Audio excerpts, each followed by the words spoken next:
I never liked to go to school when I was young, so I thought, why should I put her through something? When she became 15 and cleared her 10th standard, I took her out of formal education. And then she said, "You're teaching everybody so many things, you're not teaching me anything." I said, "This is all you need to know."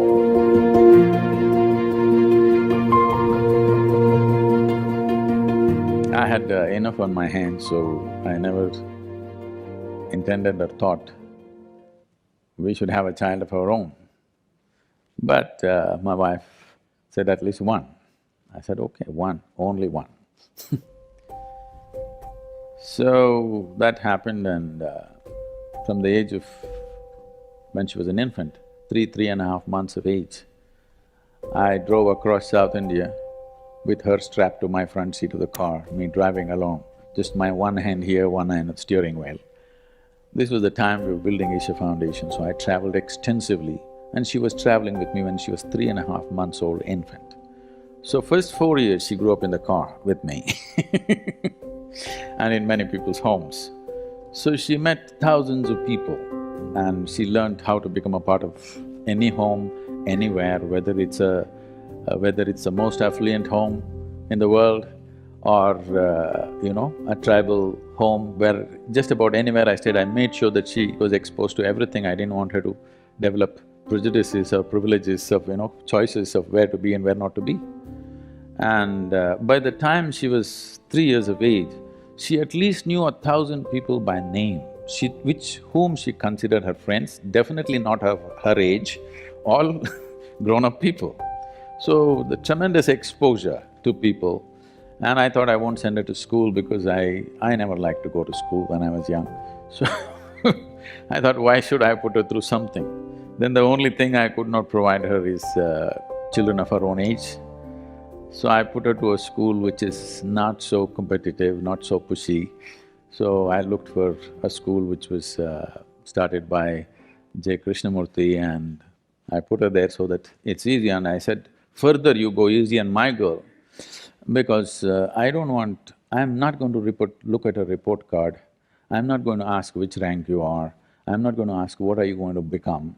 So don't have to bother about her marks, her academics. If she plays, if she eats well, I'm happy, she's growing up, she must eat well. If she plays well, if she laughs, if she sings, if she dances, I'm fine. I'm not concerned about this because when I was in school, every test, I was very consistent. I always got 6 zeros because I never wrote a word on any page. If they insisted, I wrote my name, otherwise I wouldn't write. When the final exam came, I only worked for 35 and I always got 35, 36, I just calculated. I've never sat in an examination hall beyond 30 minutes. First bell, I'm always out. And I just calculated for what it takes to move on with my friends to the next class, and that's all I did. Why I'm saying this is, this whole thing I used to watch as a child. When the report card came every month, some children are crying in the classroom because they've got not the marks that their tiger parents want, and some are strutting around because they are first or second or whatever. Whenever the teacher gave me the card, this report thing, I just took it and gave it to my father. I never ever opened and saw, because I thought this is a transaction between the teacher and my father. I don't want to intrude and see what is going on there. So I particularly requested the principal of the school, don't worry about my girl's education, I just want her to be with children of her age group. She eats well, just make sure she eats well, that's my only concern. She eats well, she's playing, she's laughing, she's jumping and dancing, I'm fine with this. So when she became 15 and cleared her 10th standard, I took her out of formal education, and because it was her mother's dream and the girl also was very interested, I put her into dancing and she went into Bharatanatyam, and now she's one of the upcoming artists in the country. So I never treated her as a child, first thing. From the age of 2, from the time she started speaking, I always treated her as an equal, as an adult. I put whatever we're building a foundation, it's run by volunteers. Volunteers means we're doing variety of work. we're running businesses, we're running major projects and activity across the globe. None of them, except a few who teach, none of them are trained for their job, okay? Because I can't wait and pick somebody from IIT or IIM or something. Those who get rejected by all of you, probably they come to me. Whoever comes, I take them and put them into this job, that job, all kinds of jobs. So what can be done with one word? I have to speak 100 words to make them understand, for them to stay on the job, to remain committed, to keep it going. And because they're volunteers, you can't fire them. You can't fire them for inefficiency or this or that. So whatever problems in the organization, in the management, in individual people's problems, adult problems, all kinds, I always, once in a way, I gave her one of the problem and said, what is it?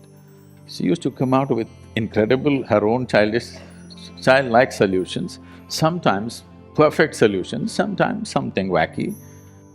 Around 12, 13 years of age, she came home one day and she was disturbed about something that she saw, something that happened at school. And then she said, you're teaching everybody so many things, you're not teaching me anything. I said, see, I am not known to teach anything unsolicited. Here you have come, now sit down. Said, this is all you need to know, you never look up to anybody. Eyebrows rising, that what about you? I said, especially me, because the value of who I am is only if you see me the way I am.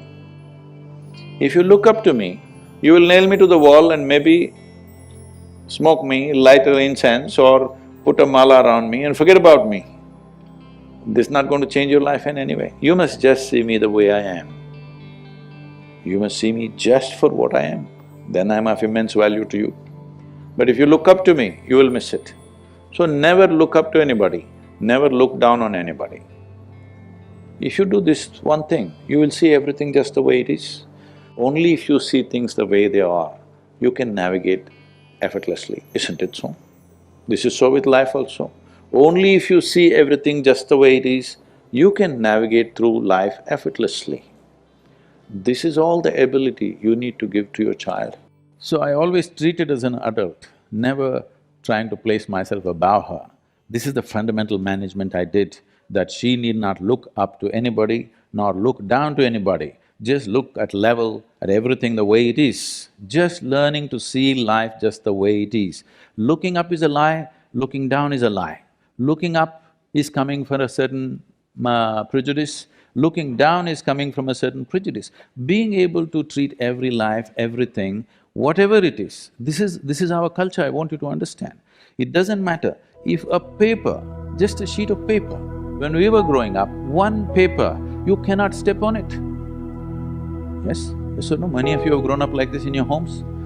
Just a printed paper, it's nothing, maybe the news is rubbish, but you're not supposed to step on it because you educate yourself through that. If you want to step on the earth, you bow down to it. You don't look up to something or look down to something. What you do to your God, you do to everything. This, not talking about in any cultural or religious way, simply I brought it forth in her life and I think it's worked out wonderfully well for her.